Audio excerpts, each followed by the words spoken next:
बिस्मिल्लाहिर्रहमानिर्रहीम क्लास। आज हमारा टॉपिक है maximum power output. Maximum power output हमने लास्ट लेक्चर से पहले जो हमारा सेकंड लास्ट लेक्चर था उसमें हमने इलेक्ट्रिकल पावर के बारे में बात की। इलेक्ट्रिकल पावर हमने कहा था वो एनर्जी है जो किसी भी बैटरी के टर्मिनल के क्रॉस दी जाती है और उसमें से चार्जेस को मूव करवाती है। जितने कम टाइम में ज़्यादा चार्जेस मूव होंगे उतनी ही इलेक्ट्रिकल पावर ज़्यादा होगी। तो आज हम मैक्सिमम पावर आउटपुट के बारे में बात करते हैं। इसको ऐसे डिफ़ाइन करते हैं: the loss of electric potential energy, the loss of electric potential energy per second through a load resistor R. ये कैपिटल आर की बात।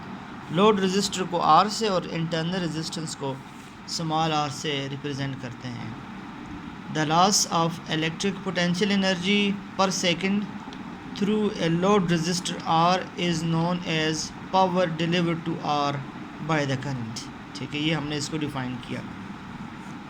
इलेक्ट्रिक पावर का मैक्सिमम आउटपुट फाइंड करने के लिए देखें, पावर का फार्मूला है P is equal to IV। ये पावर का बेसिक फार्मूला है। इसके बाद आप किसी भी किस्म की चेंजिंग कर सकते हैं, जैसा कि ये पावर आउटपुट है।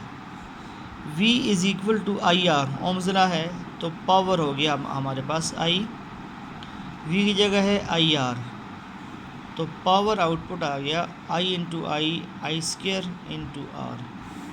ठीक है, इसको आप इक्वेशन 1 कह दें।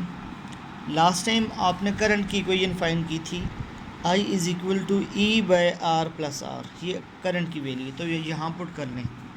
तो पावर की I की जगह आपने पुट कर ली E divided by capital R plus R और होल का स्क्वायर भी है इंटू R। स्क्वायर ओपन करें, स्क्वायर ओपन करेंगे तो आ जाएगा E का स्क्वायर, नीचे आ जाएगा R प्लस R का स्क्वायर इंटू R, ऊपर आ जाएगा E का स्क्वायर। ये नीचे फार्मूला बनता है A प्लस B होल का स्क्वायर, तो ये बनता है A का स्क्वायर प्लस B का square plus 2A into B। ऊपर R अपनी जगह मौजूद है। अब क्लास हमने कोई नीचे कंप्लीट स्क्वेयरिंग करके कोई जनरल फार्मूला बनाना है, तो R square plus R square तो ऐसे ही है। हम ऐसा करते हैं प्लस 2R, हम मज़ीद प्लस 2RR भी लिखते हैं और माइनस 2RR भी लिखते हैं। ठीक है, इससे देखें कोई फ़र्क नहीं पड़ा, प्लस 2RR और ये माइनस के आपस में कैंसिल हो जाएंगे, लेकिन हमें अपने फार्मूला को कंप्लीट करने के लिए एक इक्वेशन का सहारा मिल जाएगा। EMF divided by R square plus R square, minus वाले को आप पहले लिख लें, माइनस 2R स्मॉल r, और प्लस 2 क्या हो जाएगा, plus 4 capital R small r, ऊपर R हमारे पास आ गया। ऐसा करने से हमें क्या फ़ायदा हुआ? ऐसा करने से हमें फ़ायदा ये हुआ, अब ये बन गया A का स्क्वायर प्लस B का स्क्वायर माइनस 2AB, तो ये हो गया A माइनस B होल का स्क्वायर। A का स्क्वायर प्लस B का स्क्वायर माइनस 2AB, ये हो गया A माइनस B होल का square plus 4R small r। ठीक है, और ऊपर कैपिटल R। ठीक है, ये हमारे पास है पावर आउटपुट। ये पावर का हमारे पास फार्मूला आ गया। अब क्लास मैक्सिमम पावर आउटपुट कब हो सकती है? असल बात हमारी ये है, जो हमारा टॉपिक था कि मैक्सिमम पावर आउटपुट हो। मैक्सिमम पावर आउटपुट के लिए जब आप कैपिटल R और स्मॉल r को इक्वल पुट करें, इस फार्मूले में जब आप कैपिटल R और स्मॉल r को इक्वल पुट करें तो हमारे पास रिलेशन ये बचता है। तो ये रिलेशन हमारे पास यहाँ R और स्मॉल r को ज़ीरो पुट कर इनको इक्वल पुट करें ना तो हो जाएगा power is equal to EMF divided by R minus R whole का square plus 4R small r और ऊपर हमारे पास ये कैपिटल R आ गया। ठीक है, तो ये हमारे पास आ गया EMF divide by R minus R, zero हो गया, ज़ीरो का स्क्वायर तो ज़ीरो हो जाएगा। तो ये 4, देखें इस कैपिटल R को भी R पुट करें, R into R R square, R into R square हो जाएगा।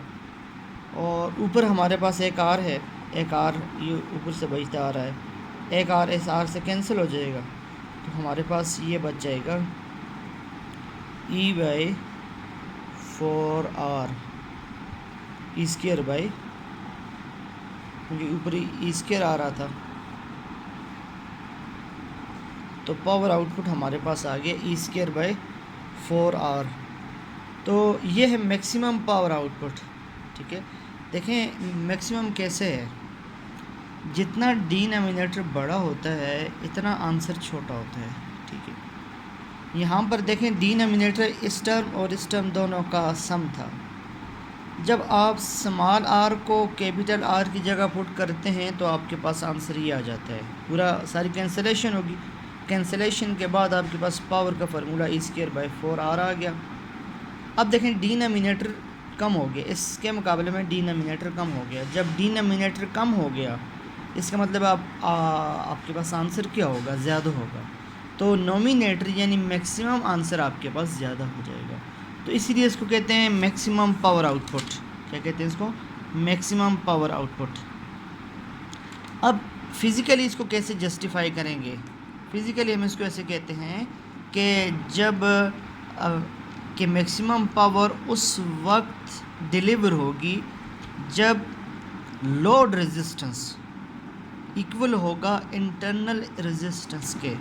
देखें पहले बात हुई, जो कैपिटल R है ये है लोड रेजिस्टेंस, जो स्मॉल r है ये है इंटरनल रेजिस्टेंस। पीछे हमने अलग अलग बात की, इंटरनल रेजिस्टेंस की बात की, लोड रेजिस्टेंस की बात की। So maximum power will be delivered when the load resistance becomes equal to the internal resistance. ये कैपिटल R लोड रेजिस्टेंस है और स्मॉल r इसको मैं हम लिख लेते हैं लोड रेजिस्टेंस इक्वल है इंटरनल रेजिस्टेंस के। जब लोड रेजिस्टेंस और इंटरनल रेजिस्टेंस आपस में बराबर हैं उस वक्त, जब लोड रेजिस्टेंस और इंटरनल रेजिस्टेंस आपस में बराबर हैं उस वक्त कैपिटल R स्मॉल r बराबर हो गए, then the power delivered will be maximum. उस वक्त जो पावर डिलीवर्ड की जाएगी वो मैक्सिमम होगी। तो ये हमारे पास है power output E square by 4R। तो इसके अलावा मिनिमम पावर आउटपुट उस वक्त होगी जब